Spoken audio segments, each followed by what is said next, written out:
Good afternoon, you ruddy lovely people. You're very welcome along to the Lilywhite YouTube channel. I hope that you're all having a smashing day and week wherever you are in the world and whatever you are planning to get up to. And you're all very welcome along to your Ipswich Town versus Tottenham Hotspur match preview. Ange Postecoglou's Spurs side are set to travel to Portman Road to take on Kieran McKenna's Tractor Boys. It's a big game for both sides, as to say. Spurs, 2 wins on the bounce in the Premier League. Can we make it 3? Can we finally start picking up some form and go on a consistent run this season under this manager, which we haven't been able to do? And Ipswich Town, as I say, in the thick of it in the relegation battle. They need points. They're scrapping for points week in, week out. So look, it's going to be an interesting watch, this one, as I say. Ipswich, 4 losses on the bounce, but they did pick up a point in their most recent game. A very unlikely point that I don't think anyone really saw coming. 1-1 draw at Villa Park, down to 10 men as well. And it's not like they were 1-0 up and then went down to 10 men. They were down to 10 men before they went 1-0 up. A great goal by Liam Delap, who for me is their danger man. And look, Aston Villa did go on to break them down to get a goal, but a point there away from home. That's a massive result. That's a result that will give those players, give those fans and their manager so much confidence heading into the rest of the season. And even if they don't pick up points against, us this weekend, the fact they've gone to a ground like Villa Park, where teams like Liverpool have dropped points this season, a lot of teams have gone there and lost. And the fact they've come away with a result, come away with an extra point on the board, it really, really does reflect well on them. A fantastic result for them in their most recent game. But before that, they were pretty poor. Look, I've watched them a few times this season. They've been a mixed bag. Now, with the exception of a few games, for example, the Man City one at Portman Road a few weeks ago, they don't get battered very often. They lose quite a few games, 1, 2-1, 3-2. They lose a lot of close games in the Premier League. I'm thinking of the Brighton game. I'm thinking of the game against Crystal Palace that they lost 1-0 at home. They aren't picking up as many points in the games that they should be against the teams down the bottom of the table, teams like Southampton that you'd expect them to be. But they can occasionally pull a rabbit out of the hat against a good side. I wouldn't class us as a good side, but we are a big club. And obviously they beat us 2-1 when we last played them.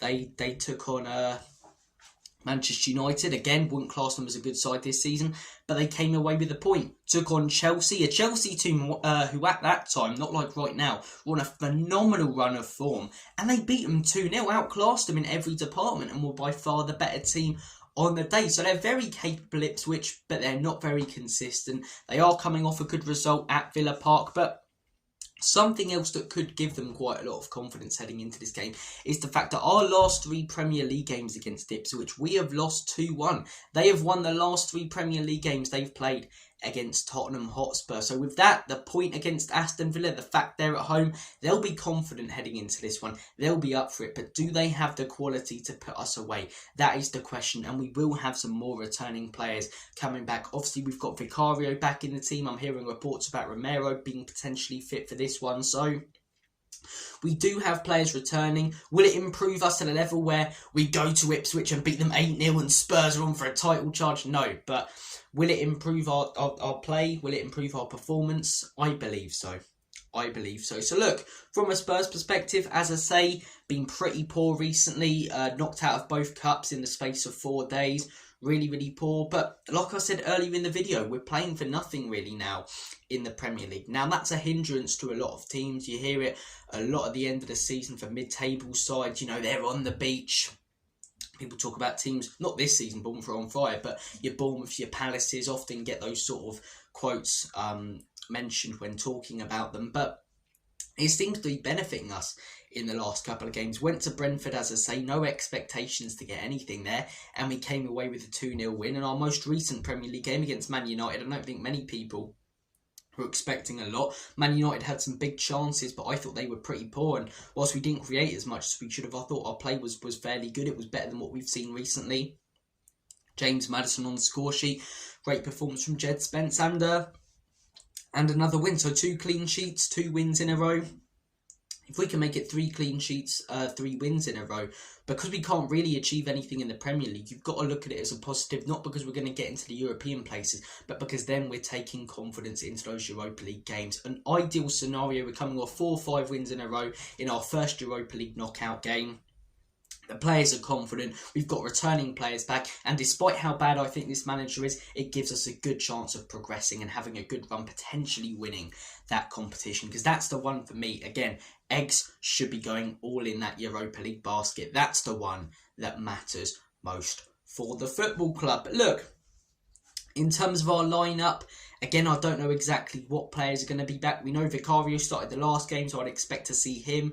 Jed Spence, even if Udogie is back, which I don't think he will be, for me, Jed Spence should start again. He's earned his place in that team. He's been fantastic recently. Arguably the best defender at the club over the last few months. So yeah, put Jed Spence in there. Right back, Pedro Porro. Centre back partnership, it'll be interesting to see who he goes with. I don't expect to see Gray there now because we've got a few players back.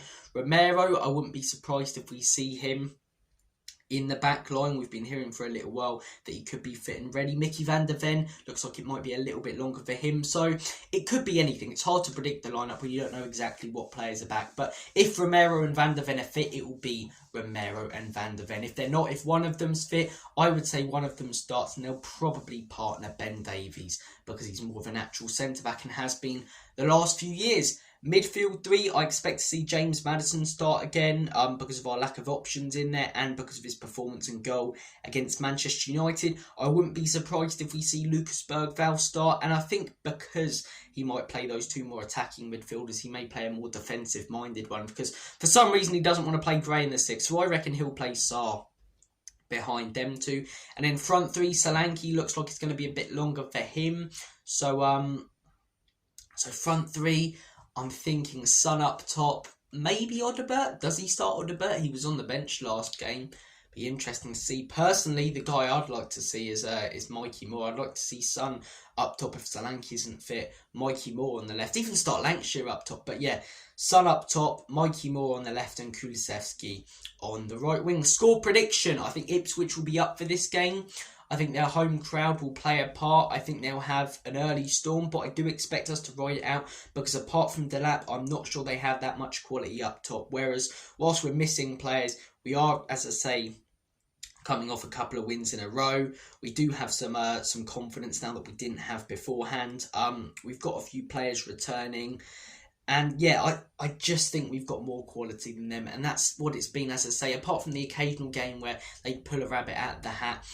I think against some top teams, they've been, battered, really. They're not the Luton of last season. I think Luton last season under Rob Edwards were better managed and a better team overall than Ipswich this season. I don't like seeing that comparison. I think Luton were far better and made it more difficult for far more teams. So look, I think first 15 minutes, they'll come out the traps quick. I do expect us to then take control of the game.